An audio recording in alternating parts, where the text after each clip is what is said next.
Hello, it's 51st Parallel, I'm Samuel. Before this episode starts, I want to make two remarks. First, it doesn't cease to surprise me what times we live in.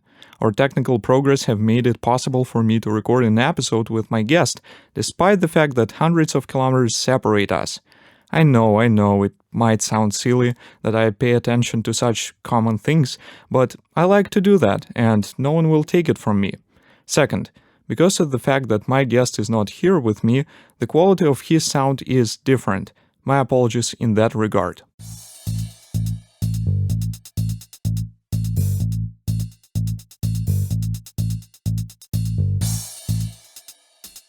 Hello, Zmicer, and how are you doing? How's life going? Yeah, hey Samuel, thank you so much for hosting me here. Yeah, I'm doing great. The end of the workday, finishing my tasks. Yeah. Yeah, that's very good. You know what? I actually wanted to ask you some things because, of course, we don't know each other that well, let's say. So, first of all, let me ask you, what do you usually do? What is your work? What do you do for a living, you know?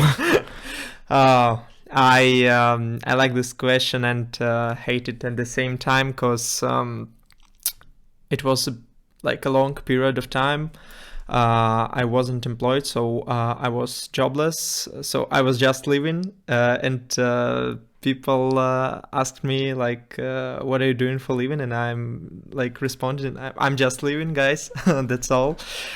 So yeah, now I'm a software engineer, namely a machine learning guy. So I'm dealing with neural networks. The latest one you probably heard, Stable Diffusion. Those one you use for image generation. So yeah, I'm the guy who is working with this stuff and tries to to improve the performance of these networks and to apply them to real world solutions.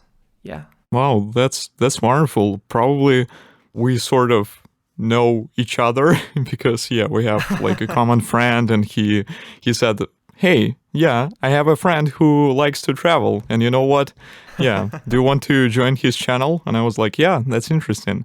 And yeah, that's how I joined your channel, and I really like it. And let's talk about that a little bit more, because apparently you like to travel. Yeah, absolutely. It's my kind of passion. I don't know, maybe a sense of living. Because I found that traveling, so moving from one country to another, fills my life with experience I want to share with others, and maybe to share with my future family. So what I'm doing, I'm just trying to collect people experience from different points of our globe. Yeah, that's it. Not bad. And when did you start doing this? It actually depends. So I started traveling with my family when I was 3 years old, I suppose. Okay, they took not me bad. to the Black Sea, to Crimea, Ukraine, and I don't remember much about that time, but my first solo traveling, it was Poland. I suppose 4 years ago, so it wasn't. It was let's count 2019. Yeah. So I've enrolled to my bachelor's. So I was a first year student, and I decided just to visit my friend in Krakow. Yeah. And I remember that it was my solo preparation, solo first backpack trip. Yeah, and it was wonderful. My first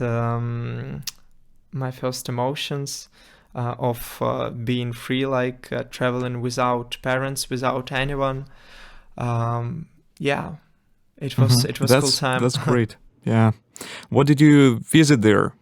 Oh, actually, we had one goal, like to visit Zakopane Oh yeah. mountains. Uh-huh. Yeah, so Morsko Oko, and yeah, so I just asked him like, just like his name is Nick, and I was like, Nick, look at these photos, it's marvelous. Let's go there. He was like, Uh-huh. yeah, deal, let's go. So yeah, like simple plan, and I would say that all my like trips, travels, I start with just like one fancy picture of a place, and I'm like, okay, I'm gonna go there. Like Kyoto, I'm gonna go to Kyoto. Like Eiffel Tower. Oh yeah, why not? Let's go to Paris. Yeah, sure, why not? Of course. No, but that's actually a great attitude, like if you can do these spontaneous things, sometimes it's very useful in life, isn't it? Yeah, absolutely. Like for me, spontaneous way of living is much more interesting. It's much more like intriguing way of living, as we're talking about like detailed plan of what goes first, what goes like second, and you know. Mm-hmm. Yeah, So sure. so I prefer like more stochastic way of living. Yeah, but that's good again. Like, not for everyone, definitely, Yeah, but absolutely. certainly, yeah, probably good for you. You mentioned Kyoto, is that correct? Am I pronouncing that correct? Yeah, Kyoto. It's the most ancient city of Japan, I suppose. It was the capital for, let's say, 5 centuries. Mm. Yeah.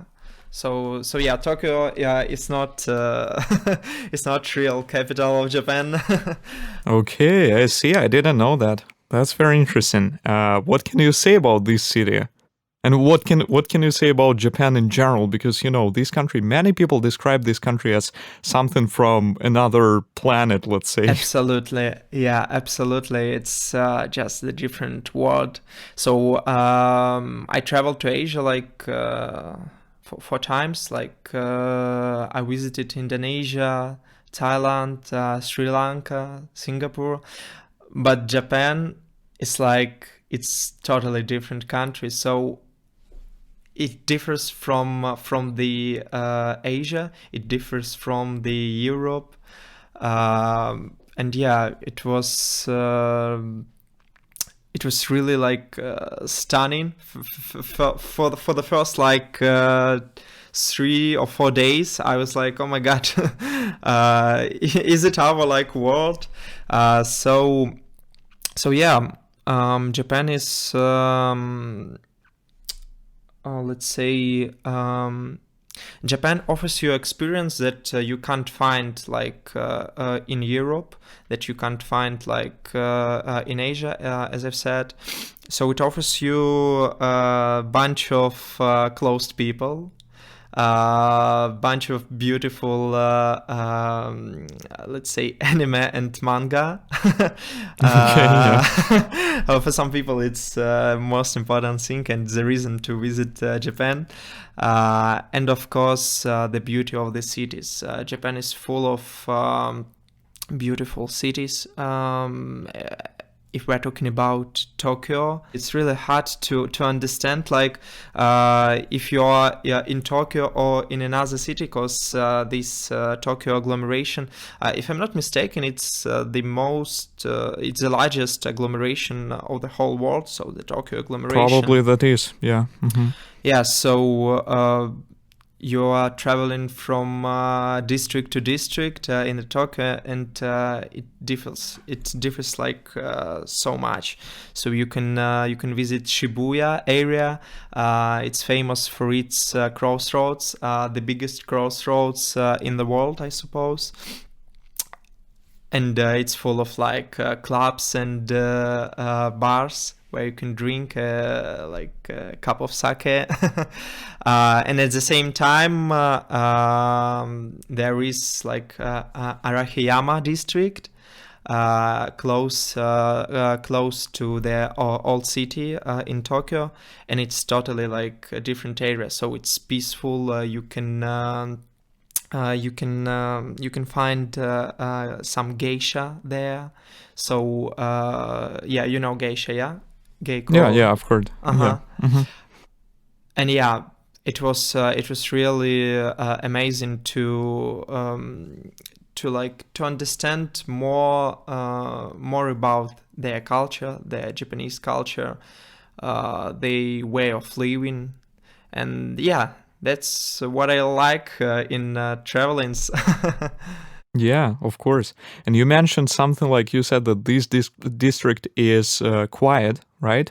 Yeah, So is that true that in Japan? Because I've heard this thing that in some places in Japan it is like extremely quiet, despite the fact that there are many people, for example, walking, but still it's quite peaceful, let's say, and no one is screaming, no one is saying yeah. anything. Mm-hmm. Yeah, absolutely. The reason is Japanese people are like very close, so they will not talk to you like on the street. So you are walking across the street. No one will like talk to you like, oh man, can you help me with this and this? So yeah, and in some areas there is an agreement to like measure their How loud people are yeah, allowed the to speak? loudness. Yeah, The the loudness, loudness okay. of the whole area. So you can't just like grab your phone and watch YouTube videos or listen to the music like it's forbidden there. What was the most, let's say, surprising, or a couple of things that were surprising to you when you visited Japan? What was it? Yeah, for sure. It's all about people. So you can visit. You can meet like really different people. For example, when I was traveling to Fuji Mountain, it's the biggest, I suppose, point, the highest point in Japan, and I suppose that most of people knew about Fuji. So in that region, people people are trying to live in their best life with nature. So most of their time they are not like sitting in their like homes, their little homes. They try to explore like mountains. They try to explore lakes. Try to explore nature. To live with the feeling of oh, it's hard to. This connection to the nature, right? Yeah. They're trying to find this connection to the nature. At the same time, if we're talking about like Osaka or some parts of Tokyo, youth there likes to like visit in bars, so they're drinking a lot. Oh, I see. Completely different story, right? Yeah. It's totally different story. So people, I've met a lot of like students there, and most of them tries to find their way of living. So it's a common. I wouldn't say that it's problem, but it's common like stereotype that people in Japan, elder people in Japan, are actually the children, so the kids. So they have this kids-like mentality, and most of students I was talking with mentioned that they are still searching for their like passions. And some of them were like 30 years old students and more. So it's not kind of stereotype. It's all about Japan. So most of people have this childish, let's say, emotional intelligence. Yeah. Oh, yeah. Yeah, I see. Yeah, yes. So yeah, it was also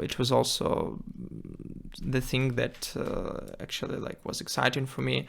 So how they are how they are dealing with their desires, with their jobs. So they are working. They the employment age in Japan is 16 years old, I suppose. So they go to the work, but like in the evening they just come home and they can watch anime or read manga for all evenings, and then the cycle repeats. So going to the work and then Wow. entertainment. Yeah, that's interesting. What about like because of course this sort of stereotype that the Japanese people work really hard. Is that correct? Is that true? What do you think? It also depends on a city. So when I was in Tokyo, most of people. So I visited like few co-working spaces, and yeah, I saw people that just like sitting with their laptop. So that days I was working like a whole day, cause at that time I was also a software engineer, and we had a project that needed to be like released that day. So I was sitting about like 12 hours at this co-working space, and many Japanese, it was like young Japanese people, they were sitting around me, like, so we were working together, and they actually sit for like 12 hours as me. So that's if we're talking about Tokyo, like this situation. If we are talking about Kyoto, it's a chill city. Oh, I see. Yeah, so people just like chill there. They like to. So I was talking with my friend. So I've met one Japanese girl. I don't remember her name, but she was also a software engineer, and she told me that she works like 4 maybe hours a day, so not a big amount of time. And yeah, so if we're talking about stereotypes and this hard workingness, I would say that it's more a stereotype than true. I see. I see. Interesting. Yeah. So it depends basically on the city and many other things, right? Yeah, but mainly on personality. Yeah, I Oh, yeah, suppose. sure.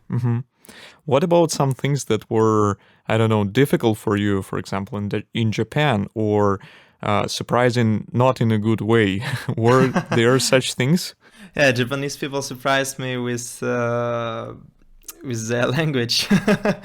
They don't speak English at all. So young people speak like not so good, but they try to speak it. But elder guys, they just don't understand you. And I was visiting Okinawa Island. So they had a lot of marine bases, US bases, so there were a lot of American guys, but still they were not able to communicate with me, and we used this Google Translate feature that allows you to record your voice and to translate it into Japanese and play it. So yeah, it was hard at the beginning, but then we had a great discussion. Yeah, I've met one guy, the taxi driver. He didn't speak English at all, so he showed me this Google Translate feature, and we went to a bar, And yeah, we had a great discussion using this Google Translator. Wait a second, you went to a bar with a taxi driver, right? Absolutely. Wow, okay. It was just like spontaneous thing. I was living near the sea. It was like a little gulf, Naha. Yeah, it was called Naha city, and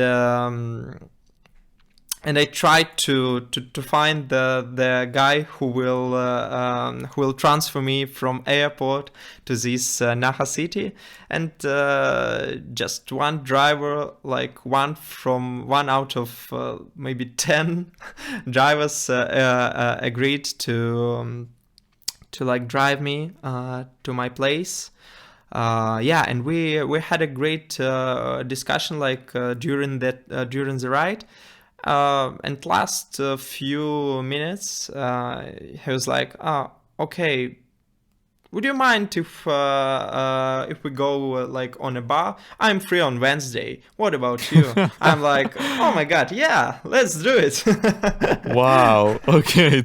I guess this could only happen in Japan, right? Yeah, absolutely. I was little scared because there is also a stereotype that Japanese people, most of them are perverts, and okay, yeah. So it's a stereotype, like totally, because the crime rate in Japan is the smallest in Asia, I suppose, or in maybe even in the Europe. Yeah, I've heard something like this, that crime rate is extremely low in this region. Yeah, it's extremely low. So like first 2 hours, I was like, okay, why I've just agreed. If this guy if he's a maniac or some stuff, but it was great. And here is the great point to notice. If you are open to people, they pay you the same. Like if you are open to new experience, you can get like incredible I don't know, stories. And this like each human you meet, if you are open to it, he or she can opens to you also. And I just can't like I don't know how to say it in English, because not even in English, like in each language, because sometimes it's hard to describe your emotions, or something you try to explain, some things like this. It's more like meta. It's more like not our level of understanding things. No, that's great advice. I agree. Yeah, but again, just to warn our listeners, you still need to have some caution, though, right? Absolutely. Yeah. Yeah, but that's great. Yeah, I'm glad you had this experience. So, by the way, was this place? Can you repeat it? It was something starting with N, right? Naha. Yeah. Naha. Okay, yeah. So, was it far from the place where you landed, like where your plane landed? Oh, actually, what yeah, because I'm asking because you said something like 1 out of 10 drivers agreed to take me to this place, right? Yeah. So why was that the case? Because the distance was about 80 kilometers. So yeah, from the airport, and I've landed in the late evening, so it was 11 p.m. I suppose.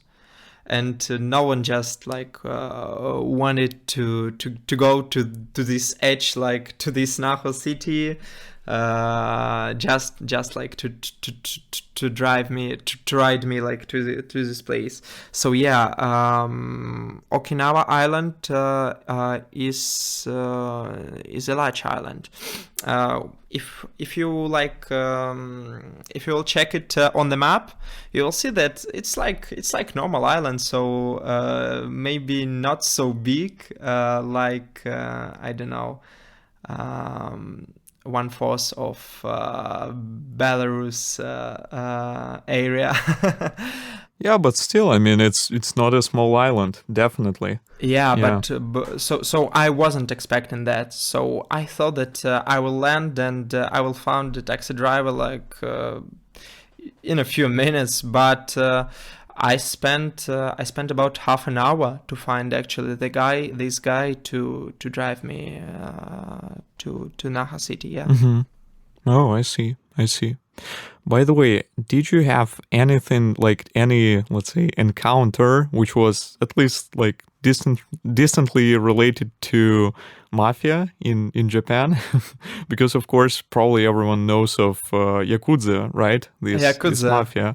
Yeah, yeah, Uh-huh. yeah. And what about like because I remember this one post where you went to some saunas, right? Like Yeah. this area, and Onsen. Yeah. yeah, Uh-huh. yeah. Can you tell this story? Yeah, absolutely. These saunas are called onsen in Japan, which translates as hot tubes, I suppose, natural hot tubes, something like that. So there is a rule. It's written on each like onsen resort that you can't have a tattoo. So you can't go to onsen, you can't visit an onsen if you have a tattoo, because people who have a tattoo, they considered as like these Yakuza guys, because in Yakuza like tradition, all Yakuza members needed like they need to put a tattoo on their body, which describes like their way of living, their priorities, and their like mafia pass. Oh, okay, yeah. Yeah, so yeah, tattoos are forbidden, but some onsens allow you to have like a small tattoos. You just grab a stickers and stick like to your body. And so you can go to onsen and nobody will be scared because of like thinking that Mm-hmm. you are this mafia guy. So yeah, that's it. Okay, yeah, I see. Interesting. Is there any other country you would like to discuss? Okay, let me ask you this: what are some countries that you like the most? Let's say in this, of course, like traveling aspect. Yeah, absolutely. Um, I think that like every country deserves to be like in the favorite list. I don't know, because you can find many interesting places and of course people. It's all about people. So it's it doesn't depend on their territory. So like you can be in France, but you can speak with Indian guy who will provide you like some introduction to Indian philosophy and this Buddhism stuff. But you can be like sitting in the center of Grenoble. Yeah, it's a true story. Oh, okay. Actually, his name was Kant, like this German philosopher. Philosopher, yeah. Wow, that's interesting. So if we're talking about like countries, I don't know, maybe France, cause most interesting things like happened to me when I was in France. So I was like in a bunch of places in France, and they had like I don't know, they had atmosphere of a free people. Maybe because French because like French people, they try to try to live in the world they want and not their government. If we're talking like about political like aspects, but the air, like the freedom actually like smells. You are like going across like this Dunkirk. I don't know.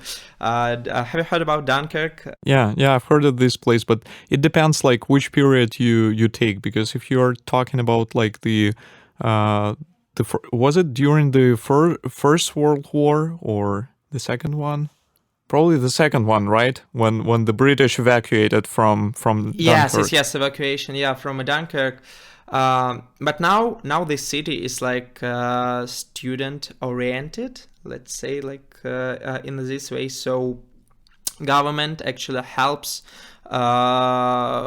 first and second year students to have a job. They provide them the housing, the accommodation.